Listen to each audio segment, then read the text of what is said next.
Hello friends, ఈరోజు మనం మన కన్యాదానం సిరీస్లో అసలు షోడశ మహాదానాలు అంటే ఏంటి చూద్దాము. ఓకే, షోడశ దానాలు అంటే 16 దానాలు అన్నమాట. అంటే బ్రాహ్మణుడికి ఏ దానం ఇస్తే మనకి అత్యంత పుణ్యం కలుగుతుంది అని చెప్పి వాళ్ళే ఒక లిస్ట్ రాసేసి మనకి ఇస్తారనమాట. ఆ లిస్టులో మనకి ఏది వీలైతే అది మనం వాళ్ళకి ఇవ్వచ్చు అని మన శాస్త్రాలు చెప్తున్నాయి. ఓకే, సో అంటే ఇది వరకు రోజుల్లో ఇవన్నీ నడిచేవన్నమాట. రాజులు, జమీందారులు, భూస్వాములు వీళ్ళందరూ ఉన్న టైంలో, సమాజం అంతా అంధకారంలో ఉన్న టైంలో ఇవన్నీ నడిచేవన్నమాట. సరే, ఈ మహాదానాలు ఏంటో చూద్దాము.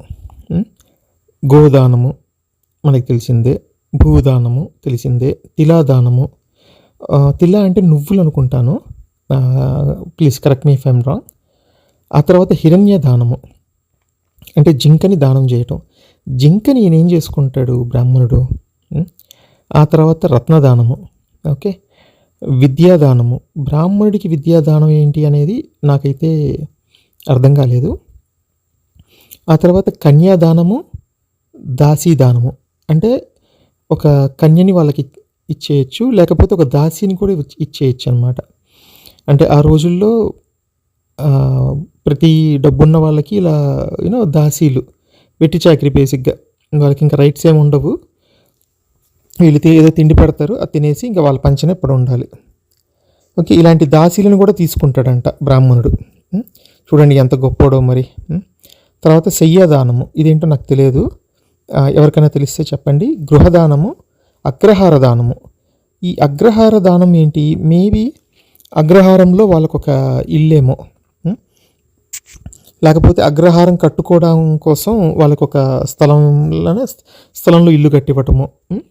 తర్వాత రథదానము, గజదానము, ఏనుగుని ఏం చేసుకుంటారు. అశ్వదానము, అశ్వాన్ని కూడా ఏం చేసుకుంటారు మనకి తెలిసిందే, మేద్యం. మరి గజానికైతే ఆ మేద్యం గురించి మనకి తెలియదు. ఆ తర్వాత చాగదానము 15th అంటే మేకదానము. సో గోవు పాలిస్తుంది, మరి మేకని ఏం చేసుకుందామనో వీళ్ళు మేకదానము.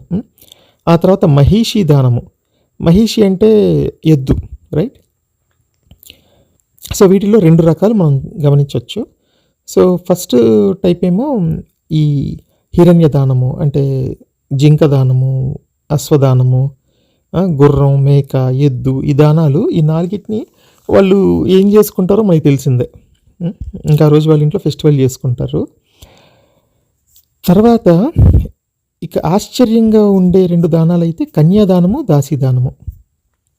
బేసిక్గా ఈ దానాల లిస్ట్ చూస్తే ఇదేంటంటే మనం జస్ట్ వాళ్ళకి ఇచ్చేస్తాం, వాడి ఆనందం కోసము, సౌకర్యం కోసము, లేకపోతే ఇంకా ఉండటం కోసము, దేనికైనా కూడా మనం వీటిని ఇచ్చేసి ఇంక వదిలేయాలి. ఒకసారి దానం ఇచ్చిన వాటి మీద మనం హక్కు అడగకూడదు అనమాట. అట్లాగా దీంట్లో కన్యని, అంటే ఇంట్లో ఉండే కన్యని దానం చేయమని, రైట్. చూడండి ఎంత వాళ్ళకి ఎంత ఇదో డైరెక్ట్గా అడిగేస్తున్నారనమాట. మన మూర్ఖత్వంలో, అంధకారంలో ఉన్న వాళ్ళు ఇచ్చేసి ఉంటారు ఆ రోజుల్లో. తర్వాత దాసీదానము. దాసి అంటే జనరల్గా లేడీయే వస్తుంది.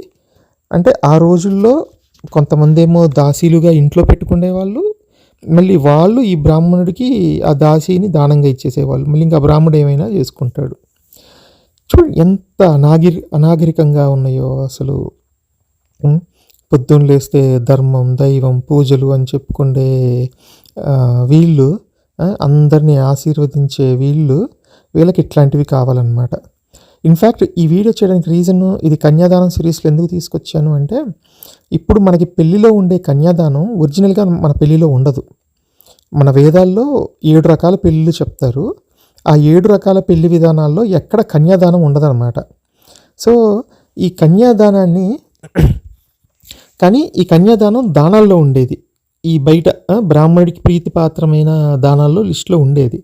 దాన్ని మేబీ కాలక్రమేణా స్లోగా తీసుకొచ్చి మన పెళ్ళిలో యాడ్ చేసినట్టు ఉన్నారు అని ఒక చిన్న డౌట్ వచ్చి నేను కొన్ని రెఫరెన్సెస్ చూశాను. సో మన హిస్టోరియన్స్ కానీ, మన అనలిస్టులు కానీ వీళ్ళు ఎగ్జాక్ట్‌గా ఇంచుమించు ఇదే రాశారనమాట. సో, కన్యాదానం అనేది ఫస్ట్‌లో పెళ్ళిల్లో ఉండేది కాదు. దాని తర్వాత ఈ మేల్ సుప్రమసీ ఎప్పుడైతే ఆ వేదిక్ పీరియడ్ నుంచి బయటకొచ్చి, ఆ తర్వాత ఈ బుద్ధిజం నుంచి బయటకొచ్చి, బ్రాహ్మణిజం ఎప్పుడైతే యూ నో బాగా పవర్‌ఫుల్ అయిపోయిందో, అప్పుడు ఇట్లాంటి దానాల లిస్టు, ఆ తర్వాత మళ్ళీ బ్రాహ్మణుడి పవర్ తగ్గిపోతూ ఉన్నప్పుడు ఇలాంటి ఈ కన్యాదానం ఇలాంటివి తీసుకెళ్ళి కొన్ని అంటే ఆమోదయోగ్యంగా ఉండేటట్టు మన యాక్సెప్టబుల్‌గా ఉండేటట్టు కొన్ని మన పెళ్ళిల్లో కొన్ని ఇతర అదర్ రిచువల్స్‌లో వీటిలో యాడ్ చేశారనమాట. సో, దాని మీద నాకొక ఆర్టికల్ దొరికింది. ఒక university professor Vedic university professor ఒక లేడీ తను ఈ కన్యాదానం రిలేటెడ్ మీద తను రీసెర్చ్ చేసి తను ఒక ఆర్టికల్ రాసింది. ఆ ఆర్టికల్‌ని నేను మన సెకండ్ ఎపిసోడ్‌లో మీకు చూపిస్తాను. ఓకేనా ఫ్రెండ్స్? బాయ్.